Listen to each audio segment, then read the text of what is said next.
everyone, welcome to EuroBONUS podcast Q&A edition this time. And together with me, representing Chicago Bulls, Rytis Vyšniauskas. What's up, Rytis? Hello. It's nice to represent such a legendary franchise wearing Ben Gordon's jersey. The last player's jersey, let's say, you can predict of, right? When you see Bulls. I wouldn't say it's a completely random player because Ben Gordon was actually really solid for some seasons, but usually... He was really solid in my NBA Live game and in my NBA Live career, actually. In real life, he was also pretty good, you know? But yeah, usually if you see a Chicago Bulls jersey, your first... guess would be Michael Jordan, then you would guess Scottie Pippen probably, and then from modern days, Derrick Rose. But here we are, Ben Gordon, Chicago Bulls, yeah. Here we are, with almost 100 questions we received for this Q&A edition. Thank you all for that, and thanks for your feedback we received after the last episode. Yeah. We had 132 comments below the last episode, and some feedback was really stunning, and we'll get there quickly. But let's start with the first question from our listener Alexander Proshuta. How much football Ukraine national team shirts Rytis has? Because I guess it's more than casual fan of Ukraine national team in Ukraine has. And greetings from Ukraine to you guys. Great show. Thanks for insights and analysis. Hope to see you in person at Euros in September. Alex is a diehard Ukrainian basketball journalist. He also has his podcast, and you can follow him on Twitter, Alex Proshuta. We hope, Alex, you're okay in Ukraine at the moment. Yeah, actually, I just have two. I bought them both on an auction, and one I've bought I don't know, I want to say 4 years ago. It was Yarmolenko's shirt. Okay. It's not a second-hand shop story, no. It's like with Ben's. No. It's a shirt he wore when he faced Lithuania in a qualifier. Okay. And the second one that I had on last week in our podcast is Dmitry Chigrinsky from 2008 from the European Championship. So both are legit official Ukrainian national team shirts, and I only have two of those, but actually I'm going to buy Zinchenko as well. Okay. So I need to have at least three because Zini is one of my most beloved players right now. And of course, at the same time, I support Ukraine a lot. And Alex, just thank you for your comments and the question. And yes, I support Ukrainian national team. I'm actually going to cover their game on Wednesday against Scotland. It's a World Cup qualifier. And which one you will wear? I don't know. I will decide. Probably Yarmolenko because he's still playing. But I cannot hide it. Usually as a commentator, you have to be neutral. But in this case, I'm definitely cheering for Ukraine. Probably you've noticed that Rytis has some issues with his voice. And it's not because of some hangover. Some people say it's kind of sexy. Okay. Yeah, I agree. Sometimes, Game 7, man. Two greatest words in basketball, as they say. Game 7. It was this last night. And just a lot of commentating in the last few weeks, actually. ACB League. And after the NBA, I got back home on 7 a.m. I had some sleep. Not too much. Today I also featured in a football podcast, so I came here, the voice is suffering a little bit. It's the end of the season. Everybody has some issues. As PG Tucker said, at this point of the season, nobody's 100% healthy. Neither am I, but we're going to get through this. Yeah, we actually had some podcasts postponed because of health issues of one of our co-hosts, let's say.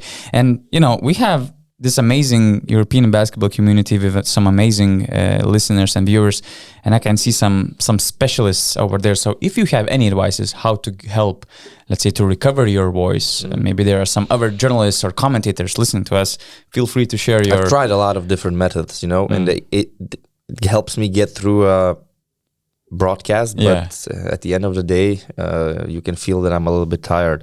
And as you said, I'm not a hangover. Yeah, that's for sure. I haven't been drinking recently, but well. The next one stunned me, really. Jordan Baber I will read the entire comment. To start, you guys are too hard on yourselves and your self-assessment, both doing amazing and putting great products out there. This is my first season as the EuroLeague fan, NBA fan living in Boston. Your podcast helped inspire me to attend the Belgrade Final Four, and now I think I must go every year. Wow, just wow, really. Yeah. Well, I never dreamed of having that kind of impact, you know? Well, first of all, I can only assume that a person living in Boston probably is a Boston Celtics supporter. So huge congratulations on winning another Game 7. 2 Game 7 victories in the same playoffs is huge, and it shows how great Jason Tatum, Jaylen Brown, Marcus Smart, Al Horford, all these guys are, and how much this Boston team grew over the years and have a great mentality winning on the road against Miami Heat. So first of all, shout out to you and to Boston. And at the same time, it's great to have some American listeners, actually, because there are a lot of great American players playing in Europe.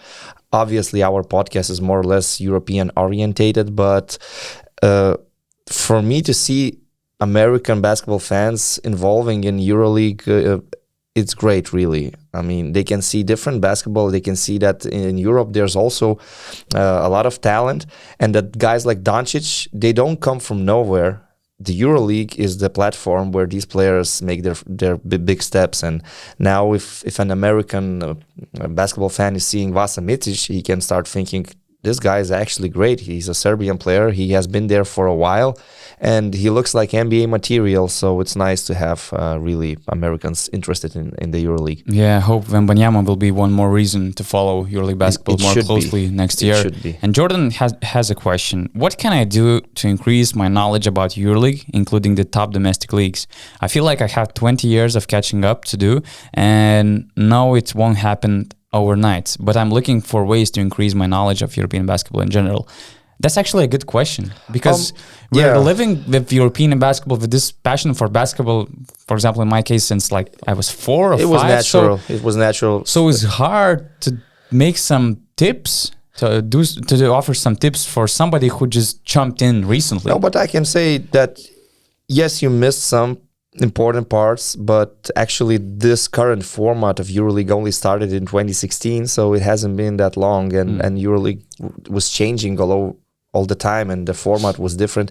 My advice would be simply, because there are some full games on YouTube, for example, you can find, just watch some of those legendary Final Four moments that happened in the 21st century. You can find those games, or at least highlights, and you will have some knowledge about the biggest stars, the legendary players, the legendary moments. And I think that's enough, because honestly, EuroLeague wasn't creating any content like documentaries or anything like that about their stories. So they did recently about Luka, but if we're talking about the past, it's difficult to dig in there. You can only find stats, look through the rosters, and watch some old Final Four games. That would be my advice. But honestly, in present day, we have the best product that we ever had. And if you just started watching EuroLeague in recent years, I think it's the best time for you to start following it. And just that's it. Be updated on the current events, follow the scores, follow the stories, and listen to our podcast, of course. And there's no better way to stay up to date with the major European basketball news when just visiting BasketNews.com website daily, or downloading BasketNews app from Apple Store or Google Play, because you will get all these notifications about the most important news. You will find the schedules pretty easily, the detailed box scores, and the most importantly, interesting stories behind the main events. And you mentioned one good thing, watching EuroLeague finals. I remember during COVID, during pandemic, during the lockdown, EuroLeague, they showed all EuroLeague finals, I guess. So the entire games, they were broadcasted or showed on YouTube. So you can easily find these best games, let's say, to recognize the growth of the league, the way the league was changing, and at the same time to learn more about the history, because of all these powerhouses being there for 20 years almost. It's also important to understand the roots of it. I had a really great time during the lockdown reliving actually all the EuroLeague finals, and at the same time some of the legendary NBA games. It was Yeah. it, You it were was really nice. commentating all these games. Yeah, right? I had some games to comment from like a historic point of view. Other than that, the national leagues, as it was mentioned in the question, if you're an American fan, you're watching the NBA, the NCAA. I don't think there's much interest to follow like the Italian league, the Spanish league. The EuroLeague is just enough for you to have a general idea about the quality of European basketball, because the elite is in the EuroLeague. In the leagues below, yes, there is some talent, but usually if they're good enough, eventually they're going to step on the scene and be in the EuroLeague. So just the EuroLeague with the current format, 18 clubs playing the full regular season, the quarterfinals, best of 5, the final 4. Absorb as much as you can. That would be my advice. Yeah, and if you want to learn about European basketball more in detail, talking about X and O's, I suggest following our colleague Augustas Šuliauskas, August04 on Twitter. Yeah. And of course, you can subscribe our YouTube channel because he makes some video breakdowns for us. And yeah, pretty much it. And Jordan had another question about Nikola Mirotic. Can Mirotic be the best player on a EuroLeague championship team? Asking from the perspective of the NBA fan, where you need someone who's a better creator to be your best player on a championship team. Unless you're Tim Duncan, KG, Ken Garnett, which I think we Don't all disrespect the big tickets. can agree. I was just reading KG's book today, so I think we all can agree Mirotic is not, especially on the defensive end. Yeah, on the defensive end, of course. He's exposed a lot, especially when he faces a guy like Yabusele, for example, in his physicality. But, the tendencies in the EuroLeague are kind of similar to the NBA. The creators are the ones who lead the way, but still in Europe, you can win games with a power forward being your best player, your most talented player. Mirotic is the highest paid player in Europe. And it's not like Barca was far away from a championship this year or last year. They were just a couple of shots away. So Mirotic is not really the problem. You can build a team around Mirotic. But of course, if you want to be successful, you need his energy on offense, which means other guys in the lineup have to be good defensively. They have to put a lot of energy on defense, because Mirotic is a player that generates points. And you need a good point guard to run the show, definitely. But I can see a team winning the championship easily with Mirotic if other pieces around him are good enough. But I get where the question comes from, because obviously if he was watching Mirotic in the NBA, for example, when he played for Chicago or for Milwaukee, he was a stretch 4. He was a spot-up shooter, and you couldn't imagine that he could be like a key player leading the team. But in Europe, is a little bit different. I think his skill set is really amazing, and Saras knows how to use his best quality. So I don't think there's any problem with Mirotic. Actually, it's not why Barca lost the Final Four. Yeah, that's where the next question is actually important. The question was asked by Mocha. What does Saras needs to win EuroLeague? And I think that they were healthy Corey Higgins away from winning the EuroLeague. Healthy Corey Higgins or any other elite backcourt player, because we didn't see Corey Higgins in a year. He was always in and out due to all these injuries.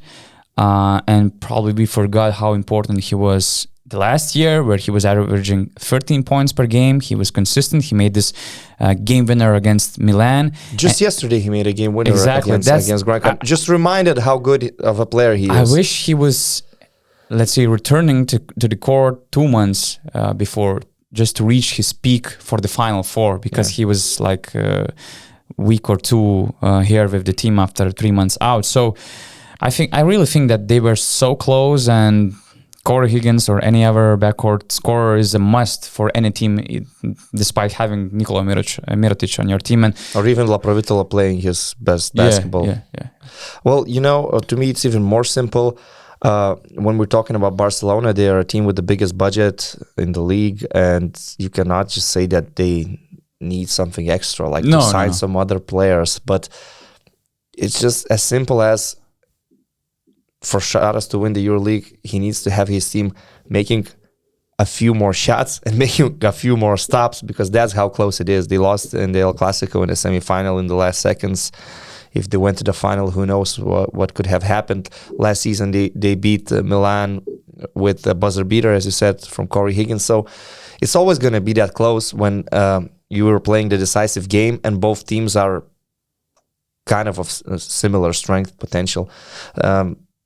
So Saras, well, sometimes when Barcelona loses a game, you start analyzing it and you're thinking that Saras is just sometimes overcomplicating things for his players. His team plays with some strict rules, right? Which Anadolu Efes doesn't do, and they are back-to-back champions. But when these teams play each other, it's always going to be like this. It's always going to be close, tight games. And eventually, if Saras continues with Barca, with this budget, with players like Mirotic, he's going to get the title. Pablo Lasso, when did he get his first title with Madrid, having all these great players? They lost a couple of Final Fours. They suffered like 3 or 4 years. They suffered right? some losses. Mirotic was on the same team actually in Madrid in those days, and they were losing. They were unlucky a little bit against Maccabi, against Olympiacos, you can say. So you're just gonna have to get through this, and eventually they're gonna win it, I believe. Umut Yazlar, do you believe Satoransky-Vesely duo in Barcelona has the potential to become the killer floor general that Saras needs? Well, Satoransky-Vesely duo, we've seen them in FIBA for the Czech Republic team. They feel great playing with each other. It's a great pick and roll combo. Vesely is one of the best pick and roll centers in the league. Satoransky, we haven't seen him for a long time in the EuroLeague, but he improved as a player a lot being in the NBA. He's a tall point guard, which is already great for you to build a good defensive team. And at the same time, he has so much skill. A true floor general who can actually be aggressive, attack the rim, score. He improved as a shooter. When he left Barca, he was not a very consistent shooter. Now I believe he's better shooting the ball. So Satoransky and Vesely, when you sign players like this, it already solves so many problems for your roster. And any coach would love to have them together on the same roster, because at the same time they already have a connection because they're both from Czech Republic. But if they're coming, obviously we see them as replacements. Vesely replacing Brandon Davis and Satoransky probably replacing Nick Calathes. I'm not sure about that. But it doesn't make too much sense for me to have Satoransky and Calathes both on your team. For me, it's also very weird, but me personally, I didn't hear any indications that Calathes is leaving or he will be available on the market. And actually, I heard that Saras might try to play both Satoransky and Calathes together. Kind of, it reminds Panathinaikos team with Itoudis, Jasikevičius, Panulis, or two whatever. ball handlers, it's okay. I mean, they're both good on defense, which is important. I see some issues with spacing, with shooting. If you have Calathes, Satoransky, and Vesely in the court, I mean, then Mirotic is okay, but then you must. Then if in the third position, for example, you're playing like Nigel Hayes or Sergio Martinez, again, they're not that great as spot-up shooters. So there are some concerns. I get what you're saying. Sounds good, but there are some health issues with Vesely, some spacing, some shooting concerns with Satoransky. Of course, they're going to have a deep roster because you know that Vesely sometimes get injured, so you're going to be prepared for that. You will have other options at center position. But I get what you're saying, and if I would sign Satoransky, I would sign him to be my main point guard who leads the way, and I wouldn't have Nick Calathes as a backup. I cannot see Nick being a backup to someone. And I don't want him as a shooting guard. I need Corey Higgins, Shane Larkin then as again, my shooting guard. Satoransky is like a shooting guard and Calathes is the primary ball handler, it doesn't make a lot of sense to me. So I don't know. But when Saras is signing players, he always has an idea. Like when he signed Thomas Walker for Zalgiris, we didn't see Thomas Walker as a point guard. But Saras, I'm not sure if he saw. But eventually, he became a point guard. Yes, but he was used as a shooting guard or a small forward in the beginning. But eventually, he became a replacement for Micic. Yeah. And so we'll see what's going to happen. There are some other big names being thrown around and mentioned in Barcelona discussions as potential signings like Shengelia, and then again we were talking like if they sign Shengelia, then why would you have him and Mirotic on the same team? But we'll see what's going to happen. Yeah, Saras, as you mentioned, he has something inside his mind, like Sardar transfer was also so unexpected. Weird. Yeah. Laprovitola signing was also weird. Yeah, a lot of weird signings, but they worked when you out. watch them playing, you kind of understand why he did all these moves. So Eduardo Merino also had a similar question about Sato and Calathes about their future, but I will take the second question. I use our podcast to learn English. How have you learned English? Thank you.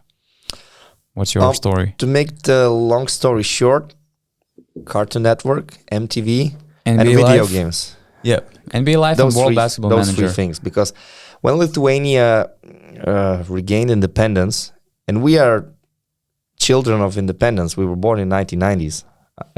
So even though my birth certificate is still Soviet Union because we were 3 months away from independence. But anyway, when we regained independence, and after like 5 or 6 years, we started watching the NBA. We got the product from America. Then Cartoon Network, then MTV. I was listening to Eminem, Linkin Park, all these groups. At first, I didn't understand any of the lyrics, but eventually, as a child, you are a good learner. You're picking up everything. You're picking up words. You're translating. I had a vocabulary. I was translating. I was watching a lot of cartoons, for example. Then I discovered video games.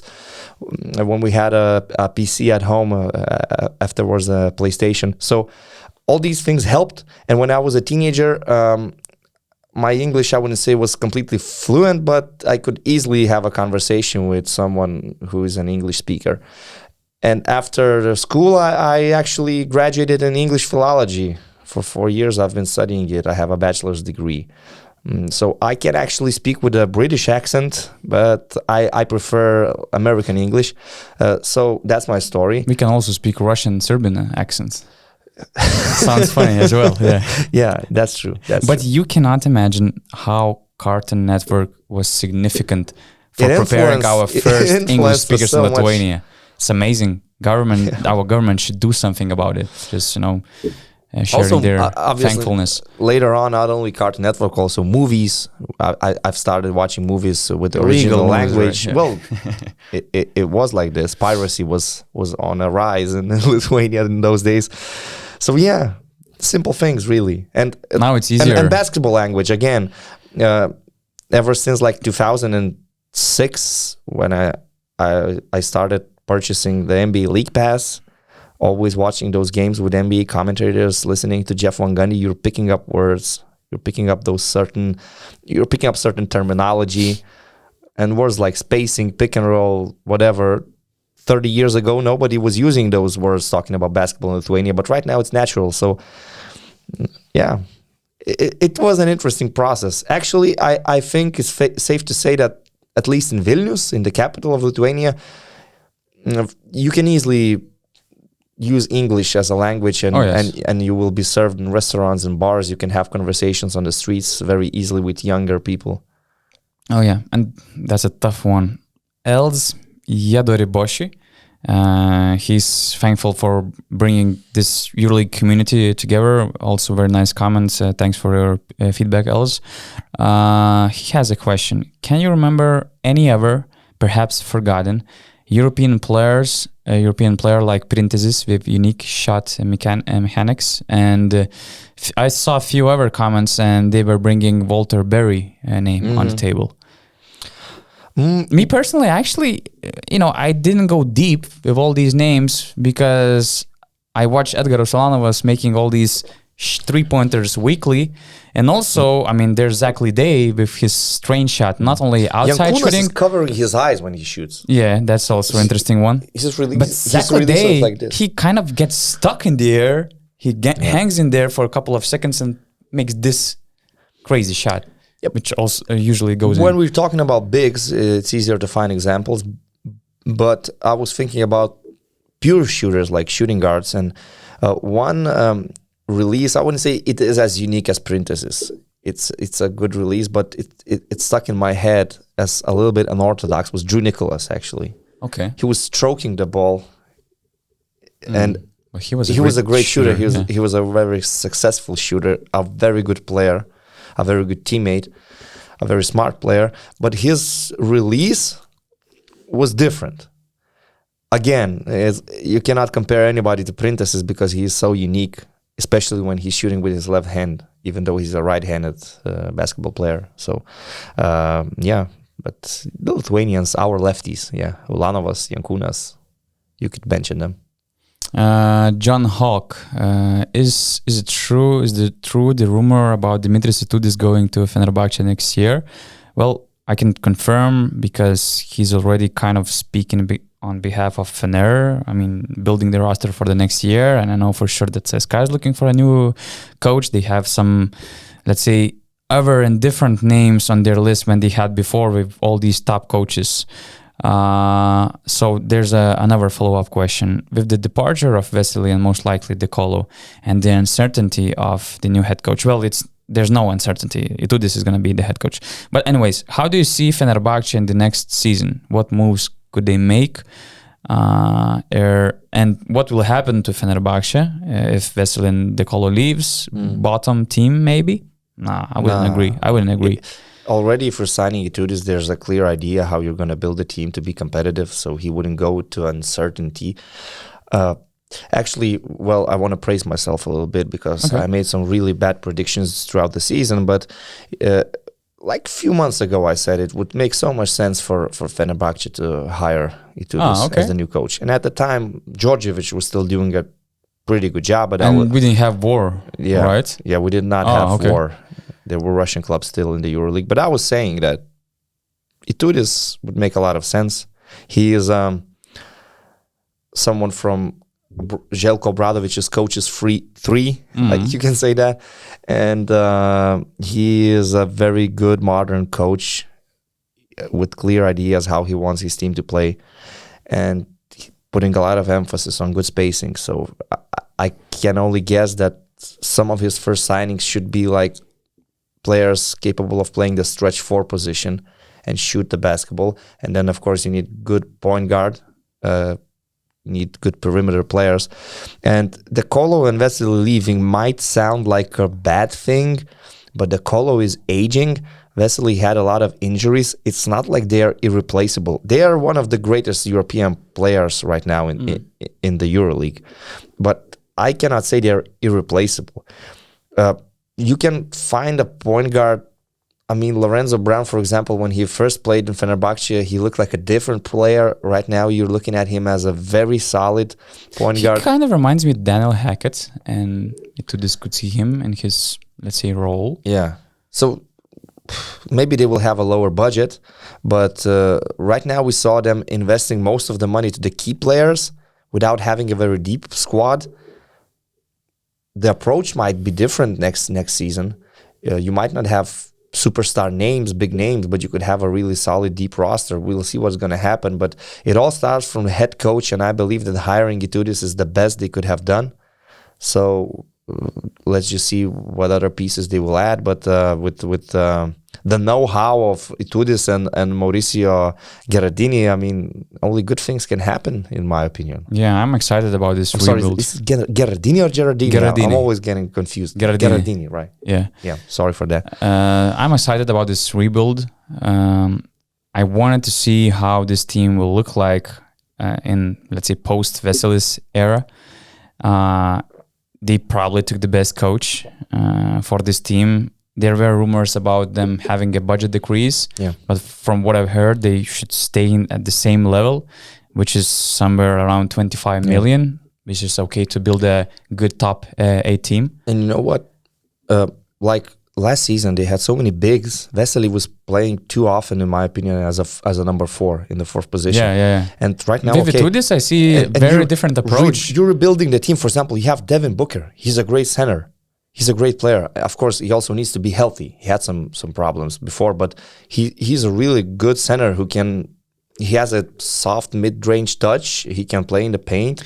So again, it's already a great player. Even though Stephen A. Smith said that Devin Booker didn't show up for Phoenix in Game 7, which was really unfortunate. He had a game in Istanbul, but I still believe that Devin Booker is a great EuroLeague center. And I kind of see Itoudis going small again. If you remember, he won the EuroLeague with Kyle Hines and Attila Hunter in the center position. Playing switch all. He played switch all. He had shooters, spot-up shooters on power forward position. And with Vesely gone, we've kind of limited free agency because, what's interesting about this rebuild that it's going to be hard to find superstar center and point guard because the market is really dry for both of these positions, and all these big fishes in center position, for example, they already moving, switching places, and you will have to think a little bit out of the box. For example, even for the point guard position, it's really hard to find any other available point guard because, again, Lorenzo Brown, he's the free agent, but at the same time, I'm not sure how it goes with the current front office of Fenerbahce, who had some experiences Brown with will Lorenzo probably Brown. have some offers to choose from. But, of course. So but if we're talking about switch-all defense, we're always emphasizing centers, but a tall point guard is also a must, and Lorenzo Brown just makes a lot of sense in this case. Yeah, and for example, there were rumors that Fenerbahce were after Paris Lee, who ended up signing with Panathinaikos. Itoudis wanted Paris Lee as a backup guard, so I could clearly see them signing, for example, Chris Jones fitting that role. But yeah, again, for the main point guard position, for the center, I think that they will have to be smart, they will have to be creative, but they have the best people in that position to be creative, starting from Itoudis to Gherardini to other people who are building the team. So I'm really excited about this team because they will change significantly, and I'm very curious to see. They should be competitive for the playoffs anyway. Oh, yes. They were so unlucky in the recent years because of all the injuries and stuff. And Vesely, Dekolo, they had so many great moments with this club. But now it's time for some changes, and it's normal. It always happens. Ege Yavuz Bakhchesi, sorry for spelling, but for pronunciation, but I tried my best. How do you interpret the lack of local players in both Turkish teams, EuroLeague championships? It's nothing new, right? I'm gonna be cynical. I couldn't care less. It's club basketball, club level. Who cares how many local domestic players you have? I know there are some rules imposed in some leagues in Lithuania, in Italy, in Spain. Even in Turkey. Is different in Turkey, okay, which is why guys like Shane Larkin get Turkish passports. But I honestly don't care. For me, it's about the quality. You're trying to build a championship winning team, and you have a big budget, so you're going for quality and talent. You would love to have like Cedi Osman on your roster, but it's not possible. He's an NBA player, Furkan Korkmaz or somebody like that. But realistically, there are no Turkish players that could make a difference.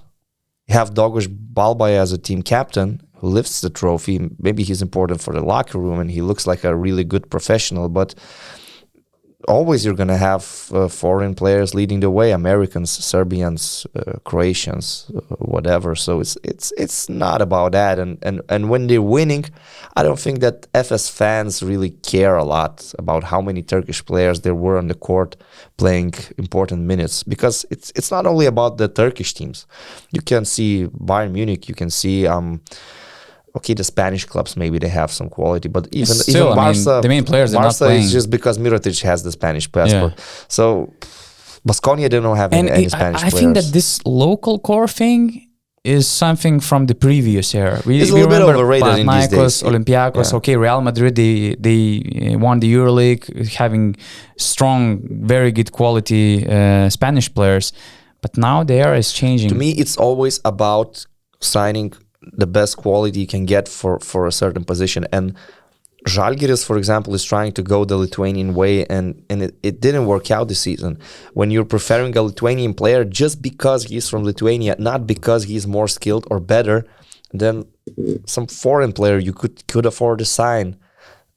It's very simple. If there is a possibility to get a great Turkish player and have him on your roster, nice. Everybody would love money, that. Which is also very everybody important. Would love that. Not overpaying them.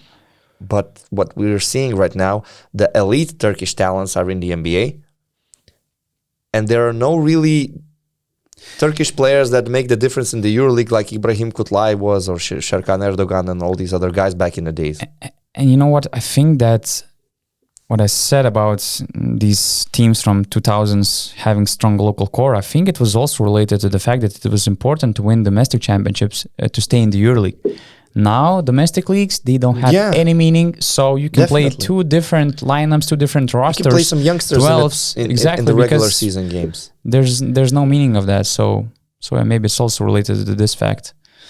Red Hippo, probably. Since not only you predicted Oli's good run since last summer, but you also gave them chances for the Final Four during the season, could you please also tell me the numbers of the next lottery? That's kind of nice. 41, 24, 7, 3. Good luck. Good luck with that.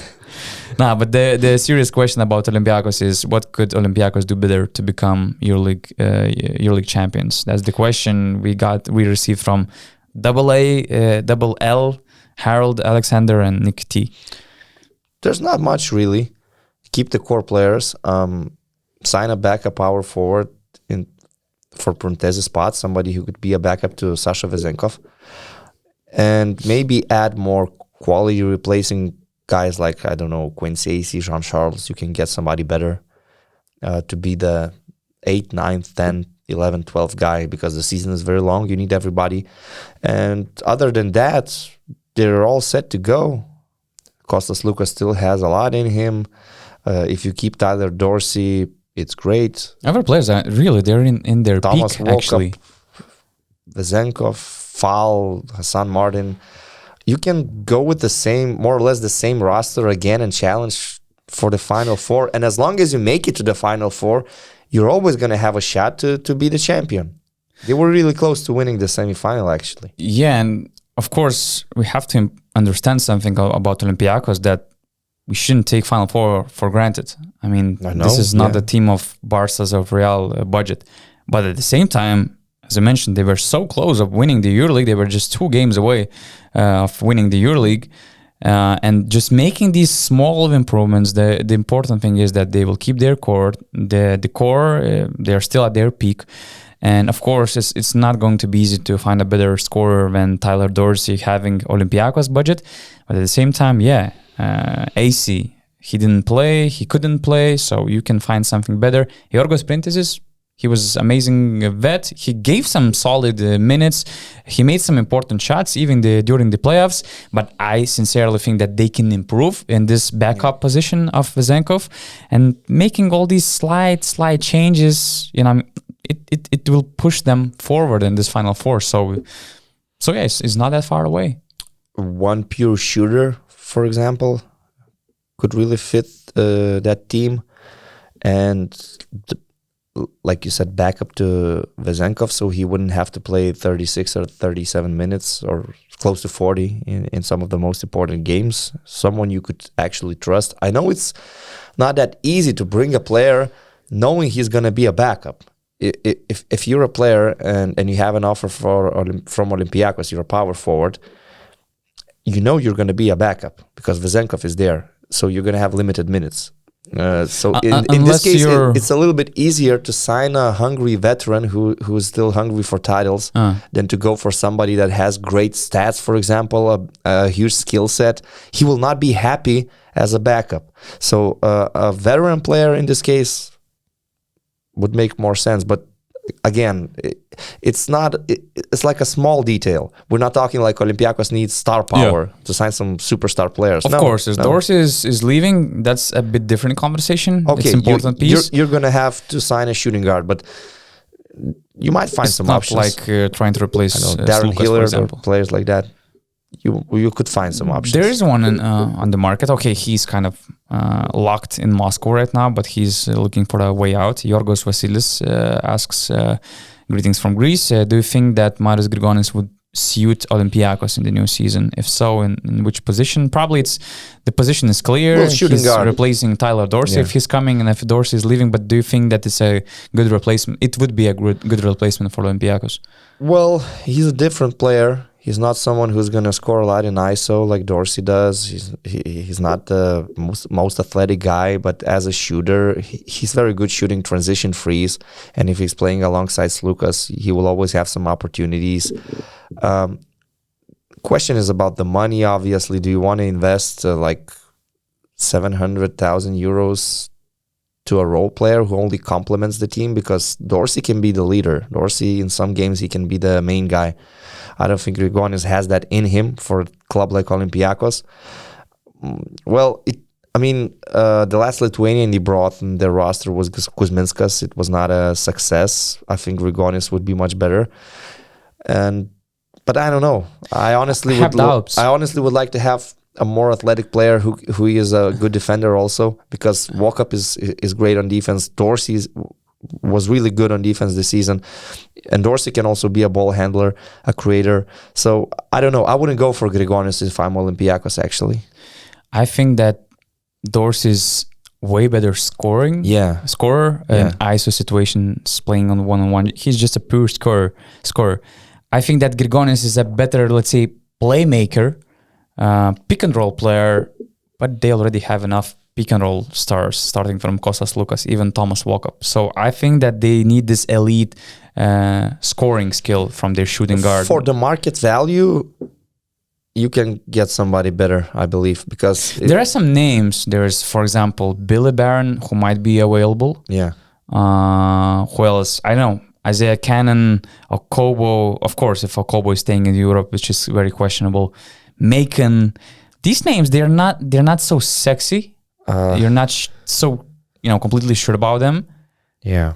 But Billy Barron. But I would look for different options. Billy Barron would be cheaper, obviously, than Grigonis, and he's a veteran. Could be. He's all right. Yeah. But we will see. I mean, they can find somebody. And again, let's not rule out the option of Tyler Dorsey staying. Even though he has his mind locked on the NBA, it doesn't really mean that he's going to make it. So, yeah, there's question about Panathinaikos from Dimitris Valumas. The Greek sides announced agreement with Paris Lee for the next year. Do you have any insights about what's going on? If Yiannopoulos will refinance the team, who will be the coach, the size of the budget? Because I can't imagine that the player with a season Lee had would commit to a team like PAO as it is today without speaking with someone and presenting him a plan of how the team will be, what his role is going to be, etc. We are in the dark. We are in the dark in Greece. No, we are in Lithuania in dark. I mean, we have +10 outside, so we are in the dark. But anyway, basically for the team's future, so any information will be much appreciated. Okay, so from what I've heard, I won't help you a lot because there's still a lot of uncertainty over the, first of all, ownership of the club, if Yiannopoulos will sell the team or not. And so far the coach is Vovoras, but it's still not clear who will be coaching the team next season. It might look that Pedulakis is, let's say, building the roster, building the team, but me personally, I cannot imagine, building the roster for the next year in a healthy, in such an environment when you don't have any clear indications what's going on with your team. So Panathinaikos fans probably they still have to suffer, or at least to be patient and to expect some quick changes in terms of not being too late in the markets. So it's tough. It's tough for Panathinaikos. Although it looks bad, but at the same time they will face a massive rebuild, I think. But when you have a core of Papapetru, Papagiannis, you already have a Paris Lee. Of course, I wouldn't sign him as my primary point guard. As Fenerbahce, as Itoudis, I would love to see him as a backup. I wouldn't sign him as my main point guard. But anyway, you already have a nice core of local stars, of Papagiannis and Papapetru. So making some smart decisions, building your roster with some good up-and-coming players, making this massive rebuild. I mean, they should and they could be much better the next season, but they need smart people in these positions to make all these decisions. Yeah, they had Papagiannis and Papapetru this season, and they just surrounded them with random players. Yeah, I mean, Nedovic is great, but he's also expensive. So then you're facing the situation when you invest most of your budget to like 3 or 4 players, and then you're going to gamble with really random Americans. So I don't know. Paris Lee, as you said, a great energy player, a talented left-handed point guard. I don't see him running the show being the main guy. 18, 20 minutes from him, sort of Lekavicius role. But Nikos also had Lekavicius. Xavi Pascual sign him. We're going to have to wait and see who's the coach and what other signings they will make, on what budget they are working. I'm not a fan of this coach's roulette, but luck is always in the picture. Like Vovoros tried once, now he's going to try again. With Dimitris Priftis, it didn't look like it's a long-term project. I'm not even sure why Priftis signed for Pau, because he was in a good situation in Kazan at that moment. So the uncertainty is there, and if Greek people that are close to the club are in the dark, we in Lithuania, well, you're a basketball insider, you have some knowledge and information, but obviously right now it's not clear what's going to happen. The clear thing is that Pau has the EuroLeague license, and they are in the EuroLeague, even though they're suffering. Unless Dimitris will do something crazy. Hopefully not. I want to have Pau here because it's a legendary club, and eventually it should be, again, competing. And there's still a lot of potential even in this situation. For playoffs and stuff like that. Because right now Olympiacos is the dominant team. Yeah. They were in the Final Four. Although the gap between budgets is not so significant. But the decision-making in the last few years was so much better. They just went 2 different ways. Nikos, another Greek question. Let's see. What do you think is the most clutch EuroLeague player of all time? Because Nikos is rolling with Spanoulis, and do you find anything better than Spanoulis? Well, you have to go with Spanoulis, but you know, Sergio Yui had so many amazing moments. He's a very clutch player. I know right now he's a veteran, aging veteran, that he had some serious injuries, but if you look at his best seasons, how many buzzer beaters did he make? And we're not only talking about 3-pointers at a buzzer, we're talking about full court shots. I believe he had a game winner in Valencia from his side of the court. He just threw the ball almost to the ceiling and it went in. A very clutch performer. Yes, Spanoulis, as you said. In today's game, we actually have some interesting options. For example, Mike James, he made a lot of game winners. But his track record is like 50-50, because 1 week you're sitting here talking about why did he take the step back free over Tavares, and the other week you're sitting and talking, oh, what a shot. Yeah, that was more common topic for this season, for example. But previously with CSKA, he made a lot of game winners. Vasilije Micic is becoming that clutch elite player. Corey Higgins as well. A killer. Even Luka Doncic, I mean, he made some game winners, although he played only a couple of years. Yeah, but Vasilis is still on the top. No. Spanoulis is still on the top, for sure. Just because, not only because of how many clutch shots he made, but the importance of those games. We're talking about the Final Four. It's not like a regular season game ending with a game-winning shot. Usually, Spanoulis didn't have good shooting percentages actually throughout the whole year, but when it comes to Final Four, when he has the ball in his hands, the other team is preparing for a nightmare, and if you're an Olympiacos supporter, you're always trusting him, even though he had like a 29% season from free. So yeah, he's still there. But Sergio Yui, one of my favorites, talking about clutch shots in Europe. There's interesting question related to the NBA, so that's where I want to hear your opinion. That's a kind of a thought, I would say, not a question, but still. Charlie Saturday. Good stuff, fellas. Happy to have discovered your pod. Micic would be a perfect fit on the Bucks. We need everything he excelled at in Europe and have the pieces to cover for him defensively. He's got to earn it though. Nothing in the NBA is guaranteed based on European resumes, just as the reverse is often true for Americans abroad. But anyway, what do you think about this idea of Micic going to Milwaukee, for example? Well, Micic in Milwaukee might be possible, but then some adjustments need to be made because Micic needs a role. And yes, nothing in the NBA is given. You still need to prove that. But he will only sign knowing that he's going to have some trust. And right now, Milwaukee is going with Drew Holiday sort of as a point guard. Everybody knows that Giannis Antetokounmpo is the creator. But Drew Holiday is their actual point guard, right? So if Micic is there, he wants to be the starting point guard. Doesn't matter if he's going to play 25 or 30 minutes, but he wants to be on the starting lineup. It has to be Micic and Holiday more as a shooting guard. But then I have a problem because Grayson Allen had a fantastic year and his minutes could suffer. Milwaukee, well, they're going to have to sign somebody gambling a little bit because they're not in a position to change the roster with some blockbuster trade or anything like that. They just need some good pieces around Antetokounmpo, and they have some aging veterans to replace. A backup point guard, right, was a struggle for them. They went with George Hill again. Last season, who was there? Jeff Teague, I believe. He had no impact really. But Vasilije Micic doesn't want to be a backup point guard playing like 10 or 12 minutes. So if you're bringing him in, you're going to have to think how he's going to function alongside Drew Holiday. And on the defensive end, you're going to have a lot of size in the first and second positions and a lot of power. Drew Holiday is one of the best on-ball defenders.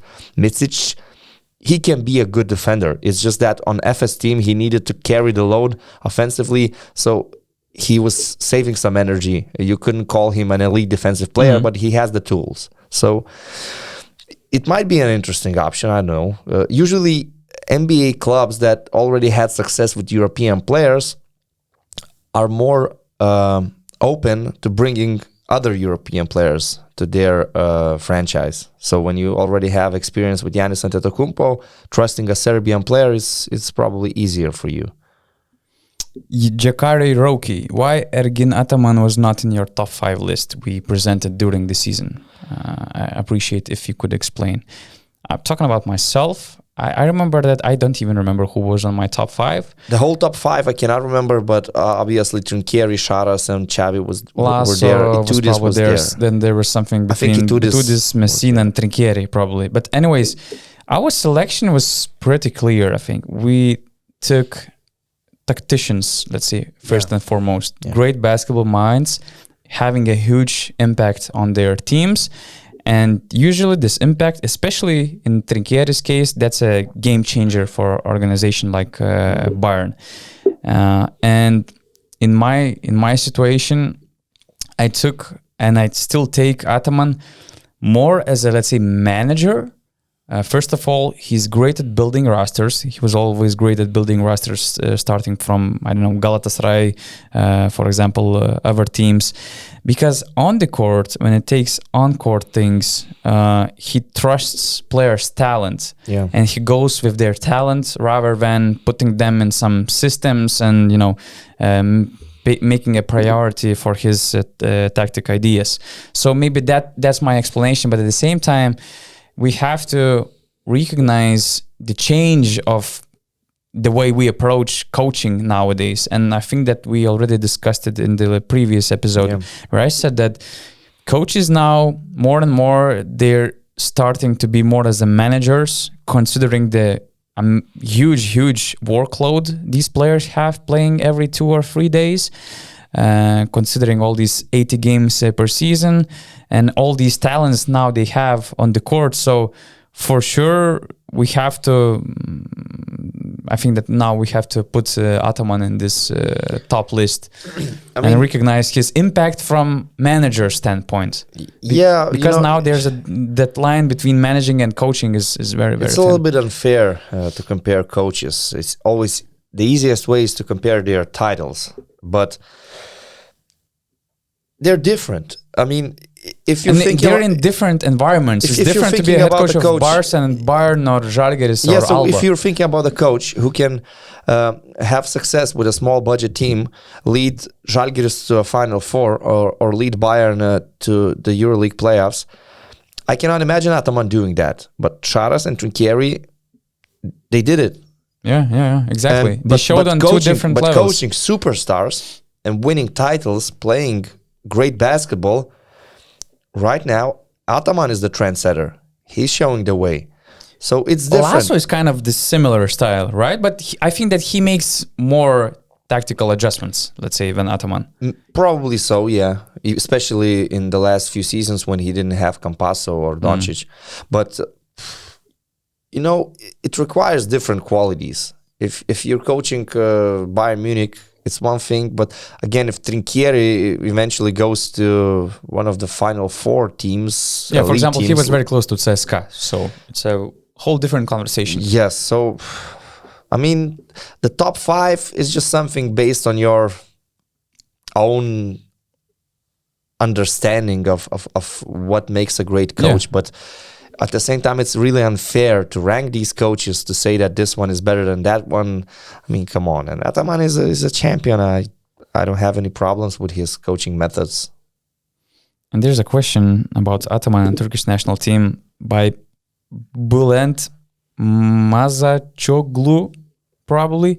Do you really having a struggle with these Turkish names, right? A lot of questions from Turkish fans. We're really thankful. I will need to learn something about pronouncing their names. In Turkey. We got some consultations with him for sure. Do you think Turkey has a chance to win the EuroBasket after Ataman? Ataman has claimed his new target. Yeah, that's the question. Okay.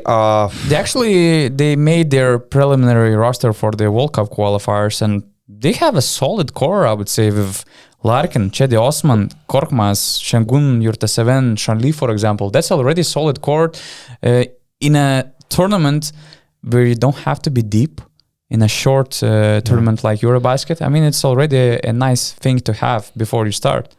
Well, usually you need some luck to win a EuroBasket. And the Turkish team could be inspired by the current European champions, Slovenia. Slovenia won the EuroBasket with, you could say, 6 or 7 players. But they have had greatness. Wow, you said that current European champions, and I just understood that we had the EuroBasket. We didn't have the EuroBasket after in 2017. Wow, yeah, 5 years since the last one. We had a World Cup, we had the Olympics, we didn't have a EuroBasket. Luka was a teenager. Randolph was playing for Slovenia. Goran Dragic was playing. Yeah. Was final Goran Dragic's final game for Slovenia. Kokoškov was the head coach, right? But again, my point is they had like 6 or 7 players. They had 6 or 7. They had Dragic, they had Doncic, they had Prepelic. It was his great tournament after which he signed with Real Madrid. They had Randolph, and all the other guys were just helpers, like I don't know, Vidmar and some others. So 6 or 7 quality players is enough. You need to have some balance in the team, and similarities are there because Dragic, Doncic, Larkin and Osman, they're kind of different, but Larkin is a star. Stars from backcourt stars. Larkin is a star in FIBA basketball. Yeah. Osman is also an elite player. Korkmaz, you could compare him to Prepelic in some ways. Then they have good centers. I'm not sure about the power forward position because Şengün and Yurtseven both are pure centers, very skilled players, although still very young. Winning EuroBasket, you need some luck, as I said. Sometimes in the quarterfinal, things are not going your way. I don't know, you just need to be lucky. But yeah, they can compete. I could see them making it to the quarterfinals, maybe semifinals. If we're comparing rosters, I obviously see teams much better than them. Serbia, France. Still, we have to wait for the final rosters. I'm very excited actually about Germany. They're hosting the EuroBasket, and I was sitting on my laptop one day and I was thinking about what roster can the Germany national team bring, and I thought, wow, there's so much potential.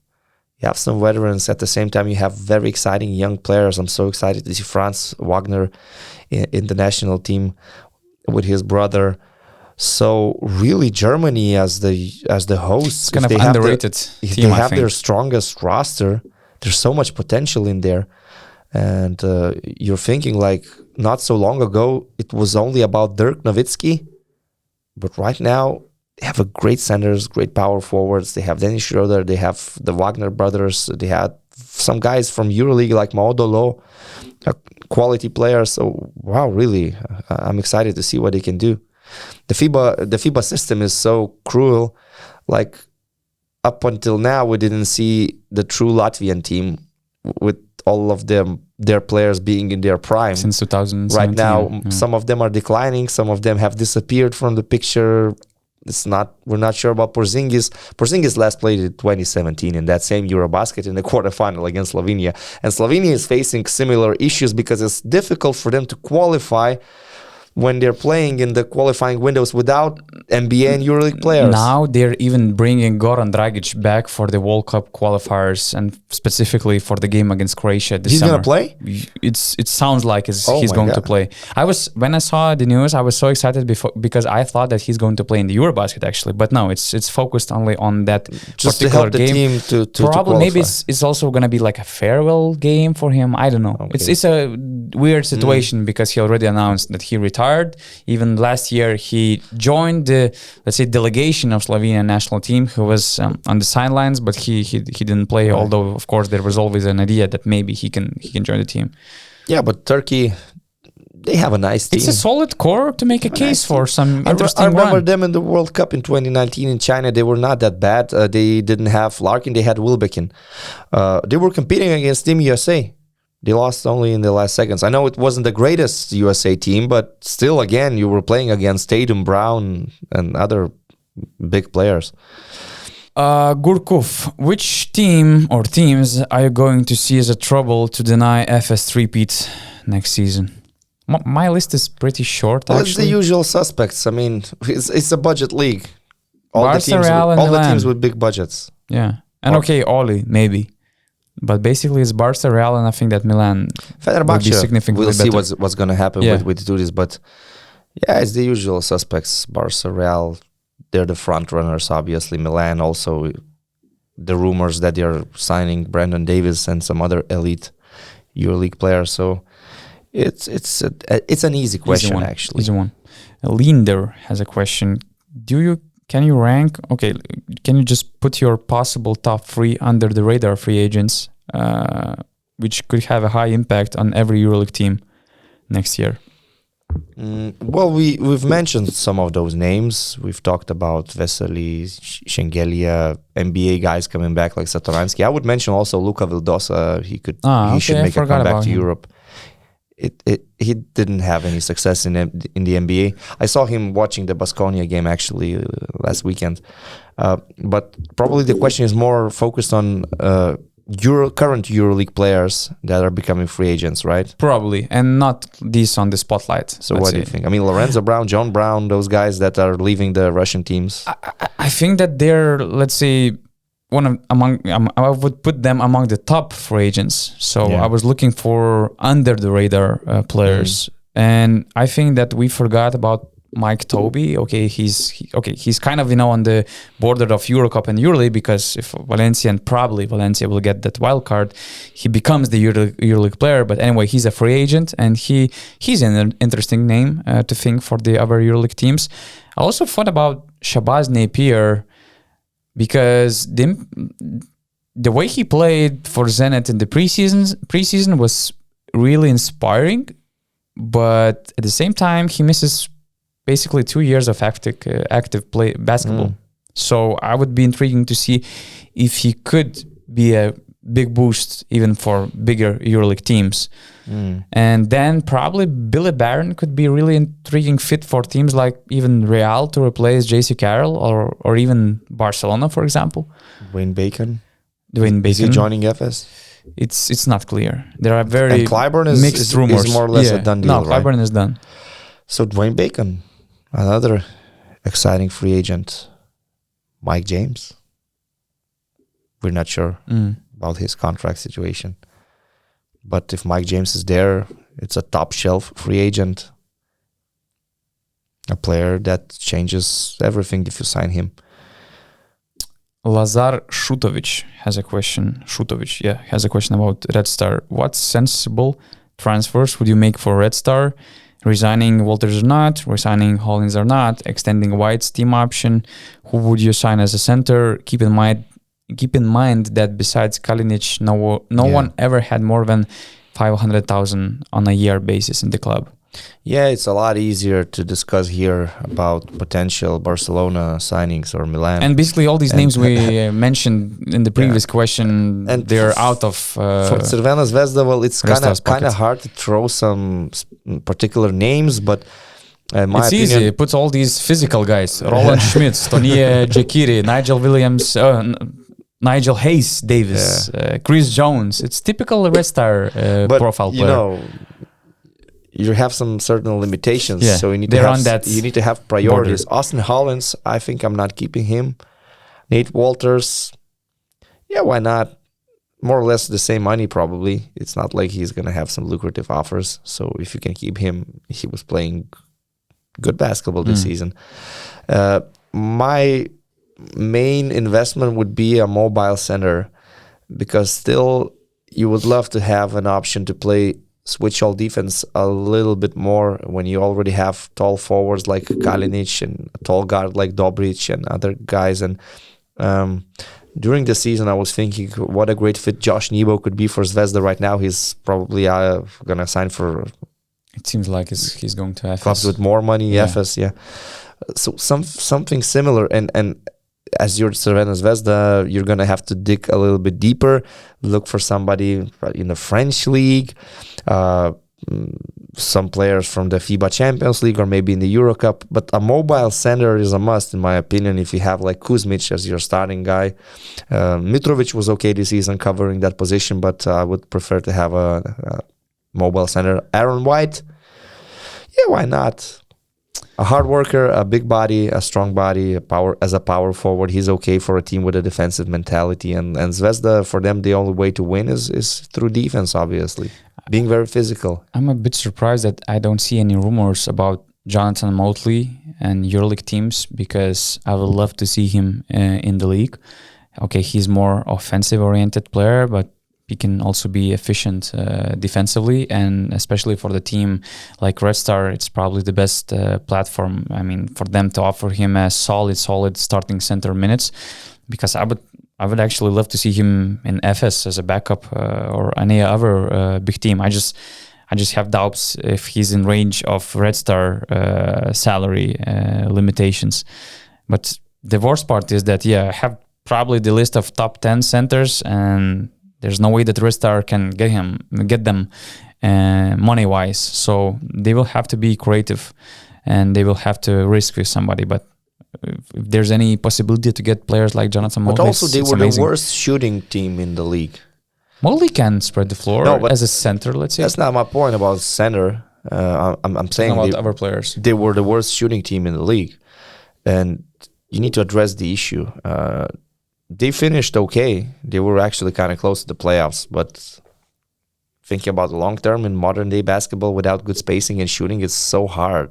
Yes, you're grinding those games at home and getting wins because of your physicality, but I think you still need better shooters. And Zvezda, they had Jordan Lloyd, they had Kevin Punter, pure scorers, and somebody of this caliber, I could see that working alongside Kalinic and Walters.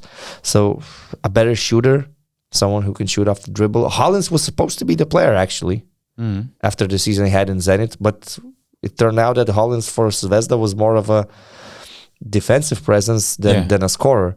So, which is why I'm not keeping him. I'm looking for somebody who could be more consistent. Maybe Zvezda need a different type of guard, a shooter. I would love to see Austin Hollins and top teams as a rotation player. My knee made a bad sound. I'm old. Sorry. Yeah, a shooter, basically. They had Billy Barron, for example. Zvezda had Billy Barron. If you can bring him back. Probably not. Probably not, but just an idea of what profile player I would sign for Zvezda. Okay, now we're going to be rich with Milan and Ricardo Brambilia and Guven Turk. They have kind of similar question. I will change it a little bit. With the signings of Davis, Pangos, Voigtman, will Milan be a EuroLeague contender next year? Okay, now I would rephrase the question. Do you think that Milan already improved the roster with all these upcoming signings? It's not official yet, but it's of course heading towards this direction. Pangos is probably replacing Chacho, right? Because Chacho is heading to Real Madrid. Johannes Voigtman replacing Dinos Mitoglu. Mm-hmm. Perfect signing. And Davis, Brandon Davis replacing No way. Terzuski. He's replacing Terzuski, so it's already a huge improvement. On, man. You have Heinz and Davis on the roster. Yeah. They were contenders this season. They were contenders last season. So it's a no-brainer. They're going to be contenders next season as well. But if they sign these players... And they will have to bring somebody to replace Malcolm Delaney. Yeah, as a starting scorer. Kevin Pangos, they already have Shields, so... Yeah. Davis replacing Caleb Terzuski. Yeah. So you have Davis and Heinz. Messina's going to look to his bench and he will think, today, should I play the last minutes with Heinz, Defensive Player of the Year, or should I go for Davis? Yes, they are going to be a contenders. First world problems. They're going to be contenders. And there's a question about non-contending teams like Zalgiris by Elius. Best option for Zalgiris in the point guard position? I need someone who can take the ball, play aggressive, one-on-one, ISO, attack the switch all defense. You know, maybe it's just because of yesterday's game. But Zalgiris has a small budget, right? I saw this guy. It's not the first time I saw him this season. He hasn't been the most consistent player on the planet Earth, but he plays with very positive energy. He just brings positivity all over the court, all over the floor. Wade Baldwin? I'm going to get to it. No. Okay, yeah, sorry. I'm going to get to it, man. Okay. I'm going to get to the name. Just be patient. Just after yesterday's game, because he was so amazing yesterday. Okay. And like I say, he's very positive, a great teammate. The supporters love him. He communicates with the crowd. He's always involved. Dylan Ennis, man. I mean, I just love him. He's playing with a smile on his face. And I know he has some flaws. He's a 30% three-point shooter, and he's not very consistent. Some of his shots, the shot selection could be questionable, right? But it's Zalgiris. It's not like Zalgiris is on the market for a perfect player. Dylan Ennis has a lot of potential. So, I don't know. Why not?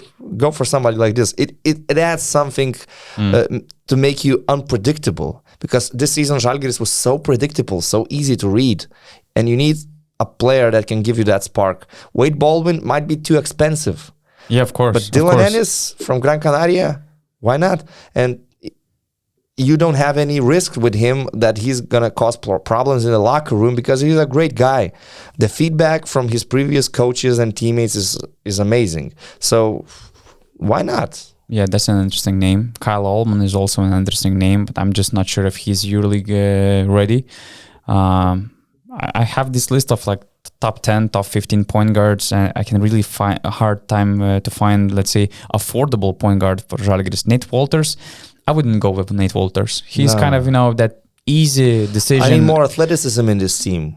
Yeah. We need more athletic players. Of course, it depends on what kind of other players they're going to sign, because we also have a lot of uncertainties only with Ulanovas and Lekavicius probably in the roster for the next year. What we've learned from the season, it has to start from the perimeter players. You need to have athleticism, strength, and power in the first and second positions. You need to have creators that can attack these EuroLeague defenses. And from what I'm hearing, if Zalgiris again is going to throw money to centers like Gudaitis or Motiunas, like they've done now with Laverne, they have to learn from their mistakes. So because first of all, they're going after Lithuanian because of the passport, and then they're going after centers, which in today's basketball, their style of their game is more for the fits of a backup center. Yeah. So they have to be, as you said, modern, versatile, mobile, and I just threw the name of Dylan Ennis, but actually, in the ACB league, there's a lot of talent besides those EuroLeague teams, but in other clubs that some of them didn't even make the playoffs. The ACB league is so strong, so you can search for go after Tyson players Carter, there. for example. Like my good friend offered this option. I mean, after names after growing players and proven players who can be big in the future. Nikolai III has a question about Saras. After all these years as a head coach and all the hype around his name, how do you rate Saras' performance, ideas, and in-game coaching? Do you put him at the top tier of the coaches in the EuroLeague?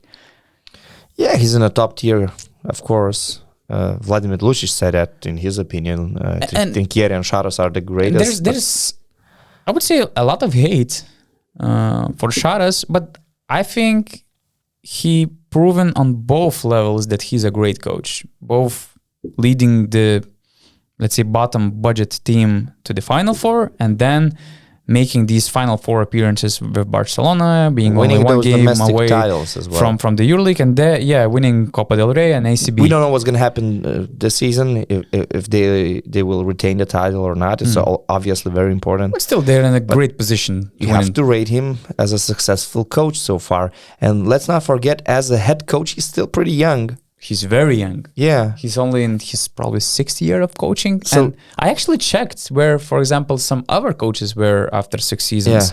Yorgos Barsokas, the coach of the year, he was coaching Panathinaikos. Trinkieri, he was the head coach of Canto. Pablo Lasso, he was working for San Sebastian. And Ataman, he just got the job in Efes and in Siena. I mean, he's a very young coach, and for what he did, he already proved that he's great, and he deserved that kind of hype. Yeah, he's a great basketball mind. And again, it's coming from a guy who is not the biggest supporter of Barcelona, the way they play basketball.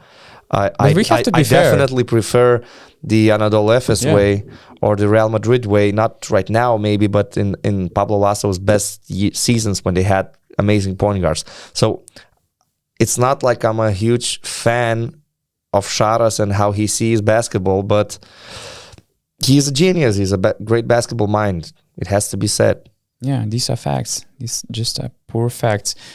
I know what you're going to say, but okay, let's try. Kyle, Tennessee, EuroLeague All-Star Weekend. Could that be possible, and would you like to see it? I don't. Really. It's even hard for me to watch the NBA All-Star game, which they really improved. Right now, they improved it with the new format. You know what? The problem is the calendar. We don't have any space. Okay, even if we have space for this EuroLeague All-Star Weekend. You know, if it's Americans against Europeans, I believe that if you put some prize money on the table, the American players will have a lot of motivation to kick their asses. And, maybe. And with guys like my James, when you read what they're writing on Twitter, it could be an interesting game. Shane Larkin against Vasilije Micic, okay. So Shane Larkin would play for the Europeans. No. We cannot do that. Really. We have to put him, let's say, on his primary... because Dorsey has a Greek citizenship. It's tricky. Turkish. It's tricky. But, okay, if it's Americans against Europeans, it might work. I just don't see that happening. EuroLeague, they're not looking at their product as spreading business where they take a lot of money from televisions, and an All-Star game is basically something for the television and for you to sell expensive tickets. Which city could have a sold-out crowd for a EuroLeague All-Star weekend? Good question. And again, the players right now, we're talking in the end of May, they are so tired of playing too many games, and coaches are always complaining, and now you would need to find a space for some All-Star weekend. When they have a break in the EuroLeague... UTB League did, instead of, let's see, Russian Cup, that's their problem, but when EuroLeague has a break, it's for domestic cups. No one's going to sacrifice... No, calendar-wise, there's no chance. No, it's impossible. Stefan Jovanovic has a question. Do you see Virtus back on the map as an European powerhouse capable of signing major stars long term and competing for Final Four, since they apparently have very ambitious plans for the summer? I will put some information at first, and then you will say if you see them contending for the title, for example, or not. But you mean next season? Yeah, because from example, I heard that Virtus, they're still chasing for star players, both for their backcourt and front line, and then they can pay huge money. And they already have Daniel Hackett, Pajola, Bellinelli, Kyle Weems, Cordinier, Jaite, Teodosic is probably staying. And as I said, they will improve the budget, let's say, to fight for the Final Four with big signings both at center or guard positions. Do you think it's enough to be a title contender? I will rate their chances of being title contenders for next season when we know the rosters. Right now, I don't really have a strong opinion. But answering the question about them being back on the map, I'm gonna be really brutal. Any club with a big budget can be back on the map. Like this way. Your history doesn't matter. It doesn't matter that much. Your previous achievements, they don't really matter. It's about the budget. It's a budget league, let's be fair. So if they have a big budget, they have a chance, of course. I'll wait to see which players they sign. With what they have so far, I could see them maybe being in competition for the playoffs, but probably not for the Final Four. But let's wait. Let's wait and see what they build. Yeah, I'm the fan of, let's say, long-term projects. I'm the fan of ideas that, okay, these teams have to be ready for this title. They have to make themselves, let's say, prepare for it. But at the same time, Monaco, they broke all these rules actually this year. I would say random team, randomly built in September with some unexpected adjustments, managed, despite all the, let's say, off-the-court issues, managed to be one game away from the Final Four. Yep. Okay, with all this Russian team situation, it also had an impact. But anyways, I mean, so watching Virtus right now, they are way more prepared for the Final Four than Monaco. So it's really not impossible for Virtus to make the Final Four. Yeah. And we have some other questions left, but I see that we already took some time with it. And I will just go where actually people making this Q&A session, that's what this was all about. Too many questions about Ergin Ataman and his last impression of this season. Not today, man. Not today, man. I'm gonna recover, and because now it's not gonna sound great. Yeah. And Ataman has that strong voice, powerful voice, and energy. I want to be. I want it to be as best as it can be in my best shape, and right now, nah. Let's keep something for the upcoming Q&A sessions, because we will have some. Yep. We had some questions about EuroBasket, but guys, it's still early to talk when we don't have roster projections or anything. Yeah. So let's keep it for the next one, because Ataman will be in the EuroBasket, which I'm really happy about.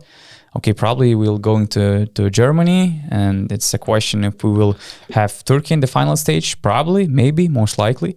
But anyway, he's gonna be another big reason to follow this EuroBasket. Yeah, every day is a good day for Ataman impressions, but today is just bad timing.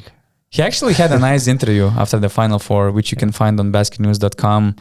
Just put Ergin Ataman, BasketNews.com, and you will find the latest interview on our website, where he told that Jock Landale was close to signing to FS, but he went to San Antonio and they made a mistake signing Petrushev.